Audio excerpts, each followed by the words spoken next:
दोस्तों आज का जो वैकेंसी अपडेट आप लोगों के लिए लेकर आया हूँ वो है एचपीसीएल राजस्थान रिफाइनरी लिमिटेड, जो कि एक पेट्रोलियम कंपनी है दोस्तों। तो सबसे पहले इसके बारे में जानते हैं एचपीसीएल राजस्थान रिफाइनरी लिमिटेड। तो दोस्तों एचपीसीएल राजस्थान रिफाइनरी एक जॉइंट वेंचर कंपनी है जो जिसमें Hindustan petroleum corporation limited HPCL का होल्डिंग स्टेक जो है 74% है और गवर्नमेंट ऑफ राजस्थान का जो होल्डिंग स्टेक है 26% है। और इसका जो स्टैब्लिश हुई थी वो 18 सितंबर 2013 को। तो दोस्तों एचपीसीएल राजस्थान रिफाइनरी जो है एक पेट्रोलियम कंपनी है। तो काफ़ी अच्छी कंपनी है। तो इसमें क्या क्या वैकेंसी है इसको देखते हैं। तो दोस्तों जो एडवर्टाइजमेंट नंबर है वो है HRRL/RECT/012025। तो दोस्तों सबसे पहला नंबर देखते हैं हम लोग, पोजीशन एंड वैकेंसी। तो सीरियल नंबर 1 में है जूनियर एग्जीक्यूटिव केमिकल का पोजीशन। उसके बाद इसमें जो वैकेंसी है टोटल 80 है। सैलरी ग्रेड जो है आपका E0 रहेगा। पे स्केल इसमें 30,000 से लेकर के 1,20,000 रहेगा। मिनिमम वर्क एक्सपीरियंस इसमें 0 मांगा है। मैक्सिमम एज जो है इसमें 25 है आपका। सेकंड नंबर देखते हैं दोस्तों, इंजीनियर इंस्ट्रूमेशन का है जिसमें वैकेंसी 3 है। सैलरी आपका जो ग्रेड रहेगा उसमें E2 रहेगा। पे स्केल आपका 50,000 से लेकर के 1,60,000 रहेगा।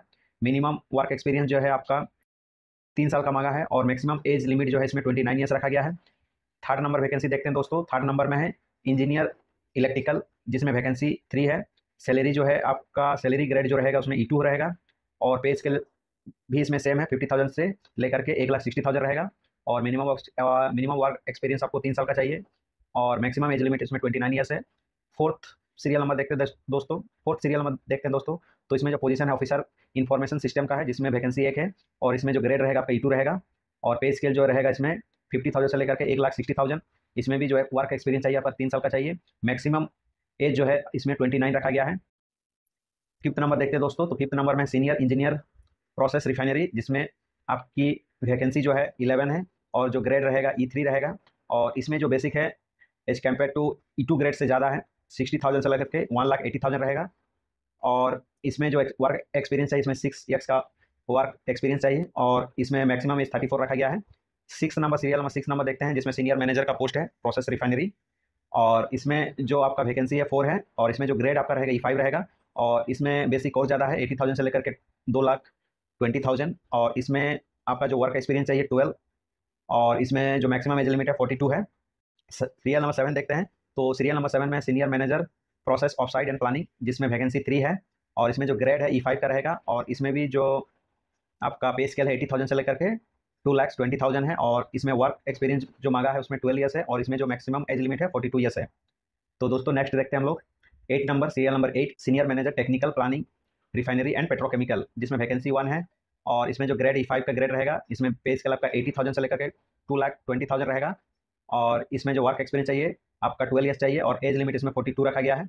सीरियल नंबर 9 देखते हैं, senior manager process safety and ENCON जिसमें आपका वैकेंसी जो है 1 है और ग्रेड E5 रहेगा। इसमें भी पे स्केल 80,000 से लेकर 2,20,000 रखा है और इसमें जो आपका वर्क एक्सपीरियंस चाहिए 12 ईयर्स चाहिए और इसमें भी जो मैक्सिमम एज लिमिट है 42 रखा गया है। सीरियल नंबर 10 देखते हैं। तो सीरियल नंबर 10 में है senior manager quality control refinery and petrochemical. इसमें भी वैकेंसी जो है 1 है और ग्रेड जो है E5 का रहेगा आपका और इसमें भी जो बेसिक रखा गया है 80,000 से लेकर के 2,20,000। और इसमें टोटल जो वर्क एक्सपीरियंस चाहिए, मिनिमम वर्क एक्सपीरियंस जो चाहिए आपका 12 ईयर्स चाहिए और इसमें जो एज लिमिट है आपका 42 है। उसके बाद 11th नंबर देखते हैं, सीनियर मैनेजर मैकेनिकल और इसमें जो वैकेंसी है 8 है और ग्रेड 5 रहेगा आपका पे स्केल रहेगा 80,000 से लेकर के 2,20,000 और इसमें जो वर्क एक्सपीरियंस रखा है 12th है और इसमें एज लिमिट 42 है। उसके बाद 12th नंबर, सीरियल नंबर 12 देखते हैं। नंबर 12 देखते हैं, सीनियर मैनेजर इंस्ट्रूमेशन जिसमें वैकेंसी 3 है और इसमें जो ग्रेड रहेगा E5 रहेगा और इसमें भी पे स्केल सेम है, 80,000 से लेकर 2,20,000 और इसमें टोटल एक्सपीरियंस जो आपका मिनिमम एक्सपीरियंस चाहिए वो 12 ईयर्स है और एज लिमिट इसमें मैक्सिमम एज लिमिट जो है इसमें 42 रखा गया है। सीरियल नंबर 30 देखते हैं, senior manager fire and safety जिसमें वैकेंसी 2 है और इसमें जो आपका ग्रेड रहेगा E5 रहेगा और इसमें जो आपका पे स्केल रहेगा 80,000 से लेकर 2,20,000। टोटल जो इसमें इसमें जो मिनिमम वर्क एक्सपीरियंस है इसमें जो मिनिमम वर्क एक्सपीरियंस है इसमें 12 ईयर्स रखा है। उसके बाद इसमें जो मैक्सिमम एज लिमिट है 42 ईयर्स है। तो दोस्तों इसमें जो टोटल वैकेंसी आपका है वो है 121 है। तो एक नज़र इंपॉर्टेंट डेट्स पे देखते हैं। तो इसमें जो इंपॉर्टेंट डेट्स है दोस्तों, commencement of online application 17 January 2025 और last date of online application including payment of application fee as applicable. तो वो आपका जो है तो वो जो आपका है 8 फरवरी 2025 अप टू 23:45 आवर्स, मीन्स आपका जो 8 फरवरी 2025 रहेगा वो रात का 11:45 बजे तक रहेगा। उसके बाद all competition of as relevant experience requirement qualification shall be done on 15 जनवरी 2025। तो इसमें क्या बोल रहा है दोस्तों, जो भी आपका मतलब वर्क एक्सपीरियंस जो कैलकुलेट किया जाएगा, जो कट ऑफ डेट रखा गया है वर्क एक्सपीरियंस का, वो जो भी एजुकेशन क्वालिफिकेशन है और वर्क एक्सपीरियंस है, वो जो कट ऑफ डेट रखा है उसमें 15 जनवरी 2025, that is essential qualifying education certificate should be issue as on or before cut off date with which 15 जनवरी 2025। तो जो भी आपका क्वालिफाइंग एजुकेशन सर्टिफिकेट है वो जो है आपका 15 जनवरी तक या उससे पहले जो है मतलब इशू होना चाहिए। तो जो कट ऑफ डेट रखा गया है, जो भी आपका क्वालिफिकेशन है वर्क एक्सपीरियंस है, उसका जो सर्टिफिकेट का जो कट ऑफ डेट रखा है वो 15 जनवरी 2025। तो इसको जरूर ध्यान दीजिएगा दोस्तों। तो नेक्स्ट चलते हैं, थर्ड नंबर में हम लोग एलिजिबिलिटी देखते हैं। तो एलिजिबिलिटी का है, eligibility criteria with respect to essential education qualification work experience wherever applicable has been mentioned against each position under job details. में देखते हैं दोस्तों फोर्थ नंबर जॉब डिटेल्स। तो जो भी हम लोग पोस्ट के लिए जो भी वैकेंसी देखे हैं तो उसमें क्या क्या आपका क्वालिफिकेशन चाहिए, वर्क एक्सपीरियंस चाहिए, उसके बारे में डिटेल्स जो है फोर्थ नंबर में आपका दिया गया है। तो इसको देखते हैं। Job details for junior educative chemical grade E0। तो नंबर ऑफ वैकेंसी कितना इसमें हम लोग देख चुके हैं 80। तो इसमें एसेंशियल एजुकेशन क्वालिफिकेशन क्या रखा है। तो दोस्तों जो भी जूनियर एजुकेटिव की जो केमिकल ब्रांच है उसके लिए जो एसेंशियल क्वालिफिकेशन है तो उसको देखते हैं। तो जो एसेंशियल एजुकेशन क्वालिफिकेशन रखा है इसमें diploma in chemical engineering, petrochemical engineering, chemical engineering fertiliser, chemical engineering plastic and polymer, chemical engineering sugar technology, refinery and petrochemical engineering, chemical engineering oil technology, chemical engineering polymer technology with minimum 60% aggregate percentage of all semester for UR OBC NC EWS candidate and minimum 50% for SC ST PWBD candidate। तो दोस्तों इसको समझते हैं। तो इसमें जो essential qualification रखा है, तो जो भी जूनियर एजुकेटिव केमिकल का पोस्ट रहेगा उसके लिए जो एसेंशियल क्वालिफिकेशन है, तो जूनियर एजुकेटिव केमिकल का जो भी पोस्ट है दोस्तों, तो उसके लिए जो एसेंशियल एजुकेशन क्वालिफिकेशन रखा है उसमें आपका केमिकल इंजीनियरिंग से डिप्लोमा होना चाहिए। मतलब जितने भी इसमें मेंशन किया है इस सब से जो है आपका डिप्लोमा होना ज़रूरी है। और इसमें आपका जो भी सेमेस्टर है सभी सेमेस्टर को मिला करके जो एवरेज परसेंटेज जो है 60% होना चाहिए for UR OBC non creamy layer, for UR OBC और EWS के लिए, और मिनिमम 50% जो है SC ST और person with benchmark disabilities candidate के लिए 50% और अदर UR OBC EWS के लिए 60% होना चाहिए। ये तो रहा दोस्तों जो डिप्लोमा किया हुआ है। और अगर कोई BSc केमिस्ट्री से किया हुआ है तो वो भी इस पोस्ट को भर सकते हैं। तो उसके लिए क्या क्या जो है आपका सब्जेक्ट होना चाहिए उसको देखते हैं। तो BSc with chemistry as a principal subject जो है, जो आपका प्रिंसिपल सब्जेक्ट रहेगा, ऑनर्स केमिस्ट्री वो आपका ऑनर्स होना चाहिए। Polymer chemistry, industrial chemistry with minimum 60% aggregate percentage of all semester for UR OBC EWS candidate and minimum 50% for SC ST PWBD candidates. तो इसमें भी सेम है दोस्तों। अगर कोई BSc किया हुआ केमिस्ट्री से, पॉलीमर केमिस्ट्री, इंडस्ट्रियल केमिस्ट्री, और उनका अगर सभी सेमेस्टर में 60% मार्क्स है, सभी सेमेस्टर को मिला करके एक्चुअली एवरेज मार्क्स मतलब सभी सेमेस्टर का एवरेज मार्क्स 60% होना चाहिए फॉर UR OBC EWS, और 50% मार्क्स जो है SC ST PWBD कैंडिडेट का होना चाहिए। तो ये तो रहा दोस्तों इसमें एसेंशियल क्वालिफिकेशन। और ये सब आप लोग देख लीजिएगा एक बार PDF में। फिजिकल फिटनेस एफिशिएंसी टेस्ट क्या है, क्या क्या रखा है, की जॉब रिस्पॉन्सिबिलिटी, जो भी इसमें जो भी आपका जॉब का नेचर है वो सब दिया हुआ है इसमें। तो इसको आप पढ़ लीजिएगा एक बार। दूसरा पोस्ट अभी देखते हैं दोस्तों, इंजीनियर इंस्ट्रूमेशन से है। तो इसमें आपका जो ग्रेड रहेगा E2 रहेगा। तो इसमें नंबर ऑफ वैकेंसी कितना है, 3 है, पहले हम लोग देख चुके हैं। तो एसेंशियल क्वालिफिकेशन पर एक नजर डालते हैं। तो 4 years full time regular engineering course, BTech in instrumentation electronics instrumentation and control, instrumentation and electronics, instrumentation and process control, electronics and telecommunication with minimum 60% aggregate percentage of all semester for UR OBC EWS candidate and minimum 50% for SC ST PWBD candidate। तो इसमें भी same चीज़ बताया है। आपका essential qualification BTech होना चाहिए full time regular 4 years का, जिसमें instrumentation electronics instrumentation control, instrumentation electronics, instrumentation process control, electronics and telecommunication से आपका जो सभी सेमेस्टर का जो एग्रीगेट मार्क परसेंटेज होगा वो 60% होना चाहिए और UR OBC non criminal EWS candidate के लिए, और 50% जो है SC ST PWBD कैंडिडेट के लिए होना चाहिए। और अभी इसमें वर्क एक्सपीरियंस देखो, minimum 3 years of post qualification relevant work experience in supervisory role executive category in any of following sector बीच petroleum refinery petrochemical fertiliser power and any relevant manufacturing sector or project service providers like project management consult. तो दोस्तों इसमें आपका जो essential work experience है minimum 3 years होना चाहिए, और पोस्ट क्वालिफिकेशन जो आपका पोस्ट क्वालिफिकेशन एक्सपीरियंस जो मिनिमम 3 years होना चाहिए। तो इसको भी आप एक बार देख लीजिएगा कि PDF में देख लीजिएगा कि किसमें वर्क एक्सपीरियंस मांगा है। तो उसको आप एक बार देख लीजिएगा की जॉब रिस्पॉन्सिबिलिटी PDF में आप चेक कर लीजिएगा। अभी थर्ड नंबर जो है इंजीनियर इलेक्ट्रिकल ग्रेड E2, इसे नंबर ऑफ वैकेंसी जो है दोस्तों 3 है। इसमें भी जो आपका एसेंशियल एजुकेशन क्वालिफिकेशन मांगा है वो आपका 4 years BTech होना चाहिए रेगुलर और इसमें इसमें जो ब्रांच होना चाहिए आपका electrical and electronics with minimum 60% marks होना चाहिए सभी सेमेस्टर को मिला करके फॉर यूआर ओबीसी और ईडब्ल्यूएस कैंडिडेट के लिए, और 50% मार्क्स जो है एससी एसटी पीडब्ल्यूबीडी कैंडिडेट के लिए होना चाहिए। एसेंशियल वर्क एक्सपीरियंस देखते हैं, तो इसमें minimum 3 years post qualification experience मांगा है। तो इसमें भी बहुत सारे रीजन है, इसमें भी बहुत सारे डिपार्टमेंट है जिसमें से वर्क एक्सपीरियंस है, उसको आप एक बार देख लीजिएगा कि जॉब रिस्पॉन्सिबिलिटी क्या क्या होना चाहिए, उसको भी देख लीजिएगा आप लोग।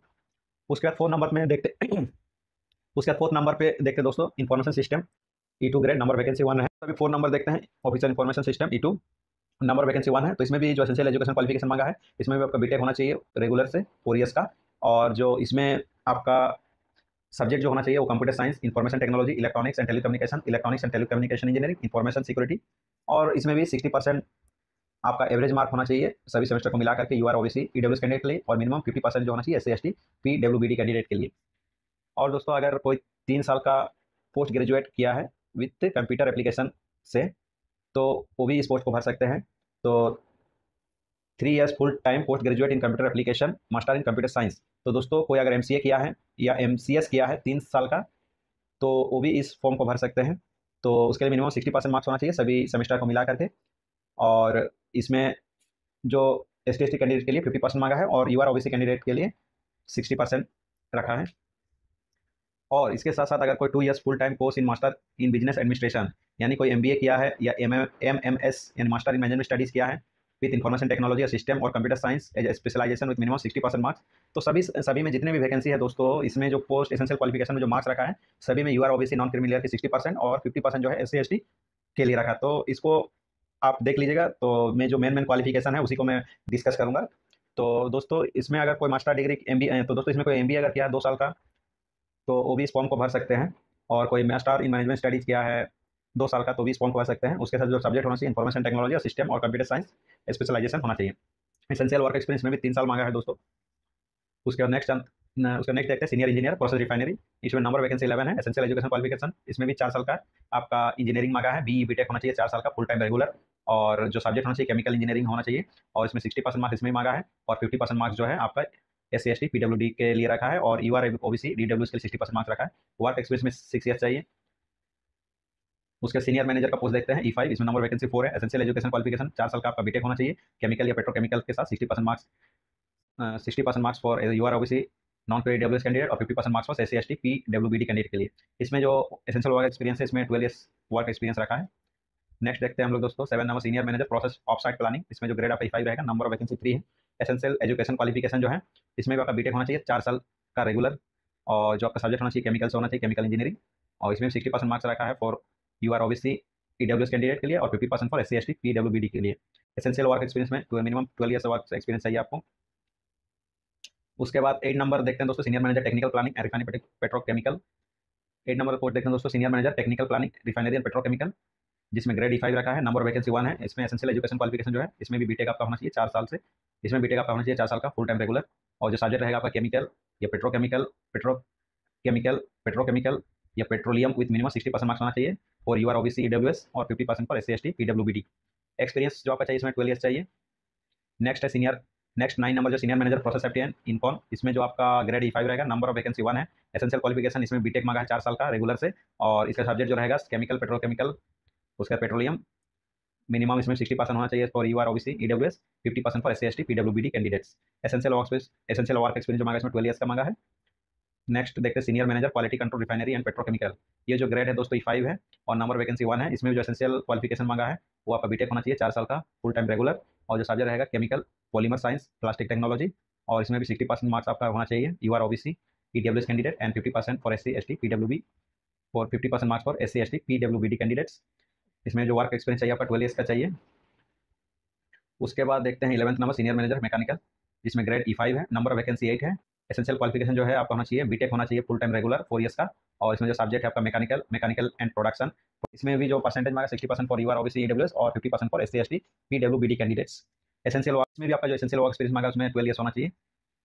उसके बाद देखते हैं दोस्तों 12th नंबर देखते हैं सीनियर मैनेजर इंस्ट्रूमेशन, इसमें ग्रेड E5 रहेगा आपका, नंबर वैकेंसी 3 है। एसेंशियल एजुकेशन क्वालिफिकेशन देखते हैं, इसमें भी बीटेक होना चाहिए फुल टाइम रेगुलर 4 ईयर्स का, और इसमें जो सब्जेक्ट है इंस्ट्रूमेशन है, electronics and instrumentation and control, instrumentation and electronics, instrumentation and process control, electronics and telecommunication, और इसमें भी जो परसेंटेज रखा है 60% होना चाहिए आपका यूआर ओबीसी ईडब्ल्यूएस, और मिनिमम 50% जो होना चाहिए एससी एसटी कैंडिडेट के लिए। इसमें एसेंशियल वर्क एक्सपीरियंस जो है आपका 12 मांगा है। 13 नंबर जो है दोस्तों आपका senior manager fire and safety का पोस्ट रहेगा, जिसमें ग्रेड आपका 5 है। Number of vacancy 2। इसमें जो एसेंशियल एजुकेशन क्वालिफिकेशन रखा है 4 years full time regular engineering, BTech होना चाहिए। जो सब्जेक्ट आपका होना चाहिए fire engineering and fire and safety engineering. और इसमें जो परसेंटेज रखा है यूआर ओबीसी ईडब्ल्यूएस कैंडिडेट के लिए 60% मार्क्स, और एससी एसटी पीडब्ल्यूबीडी के लिए 50% मार्क्स रखा है। इसमें जो एसेंशियल वर्क एक्सपीरियंस रखा है minimum 12 years post qualification experience होना चाहिए। तो दोस्तों हम जो भी अभी तक डिस्कस किए हैं 5 नंबर में उसी को एक बार समराइज कर दिया है। तो सैलरी ग्रेड जो आपका E0 रहेगा उसके लिए पे स्केल जो आपका 30,000 से लेकर के 1,20,000 रहेगा, और जो डेजिग्नेशन रहेगा आपका जूनियर एजुकेटिव का रहेगा। कॉस्ट टू कंपनी जो रहेगा आपका 8.29 लाख अप्रॉक्सीमेटली पर ईयर रहेगा आपका। उसके बाद ग्रेड E2 के लिए पे स्केल जो रहेगा 50,000 से लेकर के 1,60,000 डेजिग्नेशन इंजीनियर ऑफिसर का। तो इसमें जो सीटीसी रखा 13.66 लाख। ग्रेड E3 का देखते हैं जिसमें पे स्केल रखा 60,000 से लेकर 1,80,000। इसमें जो डेजिग्नेशन आपका रहेगा सीनियर इंजीनियर का रहेगा, और इसमें सीटीसी जो रखा 16.7 लाख। और ग्रेड 5 को देखते हैं एक बार। तो अभी ग्रेड 5 देखते हैं, तो इसमें जो पे स्केल रखा 80,000 सेलेक्ट करते हैं 2,20,000, और जो डेजिग्नेशन रहेगा आपका सीनियर मैनेजर का रहेगा, और इसमें जो आपका सीटीसी रहेगा 22.67 लाख। तो ये आपका जो है, तो नेक्स्ट देखते हैं दोस्तों। तो इसमें एक नोट करके लिखा हुआ है the CTC mention has been calculated and minimum base level of pay grade and include basic pay, retirement benefit, dearness allowance, HRA, perks and allowance, cafeteria. तो दोस्तों जो भी सीटीसी में आपका मेंशन किया है तो उसमें क्या क्या इंक्लूड रहेगा ये सब बेनिफिट वगैरह जो है आपका यहाँ पे डिस्कस किया गया है, तो इसको आप एक बार देख लीजिएगा। 6 नंबर देखते हैं दोस्तों प्रोविजन रिटेंशन। तो प्रोविजन जो है इसमें आपका 1 साल किया है। तो दोस्तों इसमें जो प्रोविजन रहेगा आपका 1 साल का रहेगा, उसके बाद आप जो है कंफर्म हो जाओगे जिस पोस्ट के लिए भी आप अप्लाई किए रहेंगे। उसका रिटेंशन अमाउंट रखा गया है 3,000 फॉर E0 ग्रेड और 5,000 फॉर E2 ग्रेड, तो इसको एक बार देख लीजिएगा। उसके बाद देखते हैं दोस्तों, उसके बाद 7th नंबर देखते हैं दोस्तों। 7th नंबर देखते हैं दोस्तों प्लेसमेंट। तो 7th नंबर देखते हैं दोस्तों placement posting assignment can be any division department of HRRL at any place in country and the service thereafter will be transferred as per requirement. These position involving working in shift duties including। तो दोस्तों इसका मतलब ये है कि जो भी HRRL के कोई भी देश का कोई भी डिपार्टमेंट या डिवीजन है उसमें आपका कहीं भी पोस्टिंग हो सकता है, और उसके बाद आपको कहीं भी ट्रांसफ़र किया जा सकता है इस पर रिक्वायरमेंट। तो इसमें साफ साफ इसमें जो है मेंशन किया है, और इसमें ये भी मेंशन किया है जो आपका पोजीशन रहेगा वो आपका शिफ्ट ड्यूटी भी हो सकता है, और जिसमें आपका नाइट शिफ्ट भी इंक्लूड हो सकता है। तो इसको आपको एक बार उसको अभी हम लोग देखते हैं short listing and selection methodology. तो सबसे पहले जूनियर एजुकेटिव केमिकल का देखते हैं। तो इसमें जो है दोस्तों आपका सिलेक्शन जो होगा आपका मल्टीपल स्टेज में रहेगा। तो दोस्तों इसमें जो आपका सिलेक्शन प्रोसेस है मल्टीपल स्टेज सिलेक्शन प्रोसेस है, जिसमें आपका सबसे पहले सीबीटी होगा कंप्यूटर बेस्ड टेस्ट। तो सबसे पहले आपका सीबीटी होगा कंप्यूटर बेस्ड टेस्ट, उसके बाद आपको स्किल टेस्ट देना होगा, और बाद में फिर आपको पर्सनल इंटरव्यू भी देना होगा। तो इसमें जो भी आपका एलिजिबिलिटी क्राइटेरिया है जो भी कैंडिडेट फुलफिल करेगा, सबसे पहले जो आप उसका पहला स्टेज है वो कंप्यूटर बेस्ड टेस्ट, तो उसके लिए उसको बुलाया जाएगा। तो सीबीटी का पैटर्न क्या रहेगा उसको भी देख लेते हैं। तो इसमें क्या बोला दोस्तों, सीबीटी टेस्ट ऑब्जेक्टिव क्वेश्चन रहेगा विथ नो नेगेटिव मार्किंग। तो जो भी आपका सीबीटी रहेगा वो आपका ऑब्जेक्टिव रहेगा और इसमें कोई नेगेटिव मार्किंग नहीं रहेगा। इसमें जो है 2 पार्ट्स में आपका जो है डिवाइड किया गया है। पहला पार्ट है जो है पहला पार्ट आपका जनरल एप्टीट्यूड का रहेगा, और दूसरा पार्ट जो रहेगा आपका टेक्निकल प्रोफेशनल नॉलेज रहेगा। तो जनरल एप्टीट्यूड में आपका English language quantitative aptitude test and intellectual potential test रहेगा, जिसमें logical reasoning and data interpretation रहेगा। जो सेकंड नंबर पार्ट है काफ़ी इंपॉर्टेंट है, टेक्निकल एंड प्रोफेशनल नॉलेज। तो जो भी आप डिग्री में पढ़े हैं उसी से आपका क्वेश्चन रहेगा, और इसमें आपका जो है एजुकेशनल बैकग्राउंड भी हो सकता है, प्रैक्टिकल नॉलेज से रिलेटेड भी हो सकता है जिस पोस्ट के लिए भी अप्लाई कर रहे हैं। तो इसमें आप देख लीजिएगा। उसके बाद क्या बोल रहा है, candidate qualifying in CBT will be called for skill test and personal interview in order of merit and predetermined ratio. Candidate qualifying in skill test will refer for personal interview. Candidate will further be referred for physical fitness efficiency test criteria, pre-employment medical examination basis their overall performance in computer based test, skill test and personal interview. तो दोस्तों जो भी आपका merit बनेगा CBT, skill test और personal interview के basis पे बनेगा। उसके बाद जो भी कैंडिडेट सिलेक्शन होगा उसके लिए फिर उसको जो है फिजिकल फिटनेस एफिशिएंसी टेस्ट के लिए भी जाना होगा, फिर उसका मेडिकल चेकअप भी होगा, उसके बाद जो है फाइनल आपका सिलेक्शन होगा। तो अभी हम लोग देखते हैं दोस्तों इसमें डिफरेंट टेस्ट जो रखा गया उसमें डिफरेंट क्वालिफाइंग मार्क्स भी रखा गया, तो उसको एक बार देखते हैं। तो सबसे पहले कंप्यूटर बेस्ड टेस्ट सीबीटी देखते हैं। तो इसमें जो आपका टेक्निकल प्रोफेशनल नॉलेज से कम 50% मार्क्स आपको क्वालिफाई करना ही पड़ेगा, तभी जाके जो है आप नेक्स्ट स्टेज में जा सकते हैं। और ओवरऑल क्वालिफाइंग, तो ओवरऑल क्वालिफाइंग जो है आपका 60% होना चाहिए for UR EWS candidate and 54% for SC ST OBC non criminal and PWBD candidate. तो इसको भी आप एक बार देख लीजिएगा। उसके बाद स्किल टेस्ट में मिनिमम क्वालिफाइंग मार्क्स जो है मिनिमम क्वालिफाइंग मार्क्स आपका 40% होना चाहिए फॉर यूआर एडब्ल्यूएस और 33.33% for SC ST PWBD and OBC non criminal. उसके बाद जो पर्सनल इंटरव्यू रहेगा उसमें आपका जो क्वालिफाइंग मार्क्स है 40% for UR and EWS and 33.33% for SC ST PWBD OBC non criminal. दोस्तों पहले जो क्वालिफाइंग मार्क्स रखा था वो सीबीटी स्किल टेस्ट और पर्सनल इंटरव्यू के लिए अलग अलग रखा था। उसके बाद जो फाइनल आपका जो सिलेक्शन होगा उसमें जो मेरिट बनेगा तो उसका भी जो है एक मिनिमम क्वालिफाई मार्क्स रखा है, जिसमें सीबीटी स्किल टेस्ट और पर्सनल इंटरव्यू मिला के जो है उसमें 60% होना चाहिए आपका फॉर यूआर ईडब्ल्यूएस कैंडिडेट के लिए और 54% होना चाहिए SC ST OBC PWBD candidate के लिए। तो इसको आप एक बार जरूर अच्छा से पढ़ लीजिएगा डिटेल्स। उसके बाद इंजीनियर ऑफिसर का देखते हैं, पोजीशन E2 का इंजीनियर ऑफिसर। तो इसमें भी सेम है जैसे आपका ई नोट के लिए था, इसमें भी आपका जो है सिलेक्शन प्रोसेस जो है मल्टीपल स्टेज रहेगा और इसमें भी सीबीटी पहले रहेगा, उसका ग्रुप डिस्कशन रहेगा एंड पर्सनल इंटरव्यू रहेगा। तो जो ई नोट के लिए था वो स्किल टेस्ट था, इसमें जो है E2 ग्रेड के लिए आपको ग्रुप डिस्कशन स्किल टेस्ट की जगह रखा गया है। तो इसमें भी 3 स्टेज है, computer test, CBT, group discussion और पर्सनल इंटरव्यू। इसमें भी सेम रहेगा, ऑब्जेक्टिव क्वेश्चन रहेगा, नो नेगेटिव मार्किंग। और इसमें भी 2 पार्ट में डिवाइड किया है, पहला पार्ट जनरल एप्टीट्यूड का रहेगा, दूसरा पार्ट जो रहेगा आपका टेक्निकल प्रोफेशनल नॉलेज रहेगा। CBT qualifying candidate will be call for group discussion personal interview order of merit in pre determined ratio. तो जो भी सीबीटी क्वालिफाई करेंगे उसको ग्रुप डिस्कशन के लिए बुलाया जाएगा, उसका पर्सनल इंटरव्यू, उसका उस हिसाब से उसका मेरिट बनेगा। उसके बाद देखते हैं दोस्तों इसमें भी आपका डिफरेंट डिफरेंट टेस्ट के लिए डिफरेंट डिफरेंट क्वालिफाइंग मार्क्स रखा है। तो इसमें भी जो क्वालिफाइंग मार्क्स है सेम रखा है, तो इस पर आप एक बार देख लीजिएगा। जो ई नोट ग्रेड का जो मैं डिस्कस किया हूँ सेम E2 ग्रेड का भी क्वालिफाइंग मार्क्स रखा है, बस इसमें फर्क यही है कि उसमें स्किल टेस्ट था, इसमें ग्रुप डिस्कशन है, लेकिन परसेंटेज सेम रखा क्वालिफाइंग मार्क्स का और ओवरऑल क्वालिफाइंग मार्क्स भी सेम रखा, तो इसको आप एक बार देख लीजिएगा।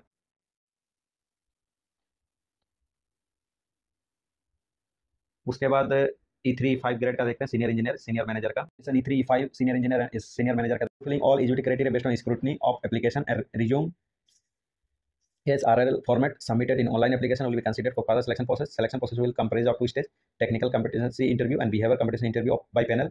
तो दोस्तों जो भी सीनियर मैनेजर और सीनियर इंजीनियर का जो भी टेस्ट रखा गया है वो आपका डायरेक्ट जो है इंटरव्यू होगा, जिसमें 2 इंटरव्यू रखा गया है।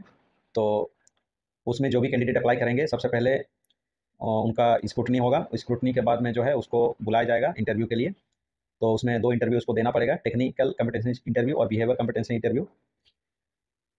तो उसके लिए भी डिफरेंट जो 2 टेस्ट इंटरव्यू रखा है उसमें डिफरेंट क्वालिफाइंग मार्क्स रखा गया। टेक्निकल कॉम्पिटेंसी इंटरव्यू जो रखा है उसके लिए जो मिनिमम क्वालिफाइंग मार्क्स चाहिए उसके लिए 60% फॉर यूआर ईडब्ल्यूएस कैंडिडेट के लिए एंड 54% जो है SC ST PWBD OBC candidate के लिए। और बिहेवियर कॉम्पिटेंसी इंटरव्यू जो रखा है उसके लिए भी सेम है percentage, 60% for UR EWS, 54% for SC ST PWBD OBC के। ओवरऑल क्वालिफाइंग मार्क्स रखा है फॉर टेक्निकल कॉम्पिटेंसी इंटरव्यू और बिहेवियर कॉम्पिटेंसी इंटरव्यू मिला के जो है आपका 60% होना चाहिए फॉर यूआर ईडब्ल्यूएस कैंडिडेट के लिए, 54% जो होना चाहिए SC ST OBC PWBD candidate के लिए। नंबर अभी देखते हैं दोस्तों प्री इंप्लॉयमेंट मेडिकल एग्जामिनेशन। तो इसको आप एक बार देख लीजिएगा, जो भी उनका पॉलिसी के हिसाब से जो उनका रिक्वायरमेंट है उस हिसाब से फिटनेस होना चाहिए, तो उसको आप एक बार रीड कर लीजिएगा। तो दोस्तों 10 नंबर पॉइंट पर डिस्कस कर लेते हैं जो कि काफ़ी इंपॉर्टेंट है, रिजर्वेशन कंसेशन एंड रिलैक्सेशन। तो इसमें आपका अलग अलग कैटेगरी वाइज सीट जो है रिजर्व है, तो इसको एक बार देख लेते हैं। जिसका पे स्केल 30,000 से लेकर के 1,20,000 है, जिसमें यूआर में 71, ईडब्ल्यूएस में 16, ओबीसी में 45, एससी में 25, एसटी में 12, टोटल वैकेंसी 169 है। उसके बाद E2 ग्रेड का देखते हैं। E2 ग्रेड में जो पे स्केल है आपका E2 ग्रेड, उसका E2 ग्रेड का देखते हैं पे स्केल है 50,000 से लेकर 1,60,000, जिसमें यूआर में 21, ईडब्ल्यूएस में 4, ओबीसी नॉन क्रिमिनल ईयर में 12, एससी में 6 है, एसटी में 3, टोटल वैकेंसी जो है 46। उसका E3 ग्रेड का देखते हैं जिसका बेसिक 60,000 से लेकर के 1,80,000 है, जिसमें यूआर में 23 वैकेंसी, ईडब्ल्यूएस में 5 vacancy, OBC non criminal year में 14 वैकेंसी, एससी में 8 वैकेंसी, एसटी में 4 वैकेंसी और टोटल मिलाकर 54 वैकेंसी है। उसका E5 में देखते हैं जिसका बेसिक है आपका 80,000 से लेकर के 2,20,000 और जिसमें वैकेंसी है यूआर में 22, ईडब्ल्यूएस में 4, ओबीसी नॉन क्रिमिनल ईयर में 12, एससी में 7, एसटी में 3, टोटल वैकेंसी E5 में 48 है। तो दोस्तों 11 नंबर पॉइंट्स डिस्कस करते हैं। तो एप्लीकेशन प्रोसेस है, तो इसमें आपको कैसे ऑनलाइन अप्लाई करना है। तो दोस्तों जो भी कैंडिडेट अप्लाई करना चाहते हैं वो www.hrrl.in की वेबसाइट में जाइए, वहाँ से आप अप्लाई कर सकते हैं। और इसमें जो ऑनलाइन एप्लीकेशन का डेट रखा है वो जो आपका स्टार्टिंग है वो 17 जनवरी 2025 और जो लास्ट डेट है 8 फरवरी 2025, 23:45 आवर्स तक रखा है। डिस्कस करते हैं पेमेंट ऑफ एप्लीकेशन फीस में। जो एप्लीकेशन फी रखा है for UR OBC EWS candidate के लिए वो है 1,000 प्लस जीएसटी, और जैसे एसटी पीडब्ल्यूबीडी कैंडिडेट है उसके लिए कोई एग्जामिनेशन फी नहीं है। तो दोस्तों जितने इंपॉर्टेंट पॉइंट सभी हम लोग डिस्कस कर चुके हैं और मैंने एक एक चीज़ को काफ़ी अच्छे से एक्सप्लेन किया। दोस्तों जो एडवर्टाइजमेंट है काफ़ी डिटेल्स में दिया हुआ है और अगर आप लोग पीडीएफ इसका देखेंगे तो आपको समझने में काफ़ी परेशानी होगी। तो दोस्तों इसीलिए मैंने ये वीडियो बनाया ताकि आप लोग आसानी से समझ सकें। तो दोस्तों इस वीडियो को ज़रूर देखें और अगर आपके पास इस वैकेंसी से रिलेटेड क्वालिफिकेशन है तो आप इस वैकेंसी को ज़रूर भरें, क्योंकि ये काफ़ी अच्छी कंपनी है और इसमें जो है आपका करियर ग्रोथ काफ़ी अच्छा है, सैलरी भी काफ़ी अच्छा है। तो मैं यही एडवाइस करूँगा कि इस फॉर्म को ज़रूर भरें। तो जो भी गवर्नमेंट जॉब का तैयारी कर रहे हैं, इस वीडियो को उन तक ज़रूर पहुँचाएँ, ज़्यादा से ज़्यादा शेयर कीजिए ताकि उन तक भी ये वीडियो पहुँच सके और वो भी इस फॉर्म को अप्लाई कर पाएँ। तो दोस्तों, अगर मेरा वीडियो अच्छा लगे तो इसे ज़्यादा से ज़्यादा शेयर कीजिए, मेरा चैनल को सब्सक्राइब कीजिए। Thank you for watching my video. Thank you दोस्तों, फिर मिलेंगे एक न्यू जॉब अपडेट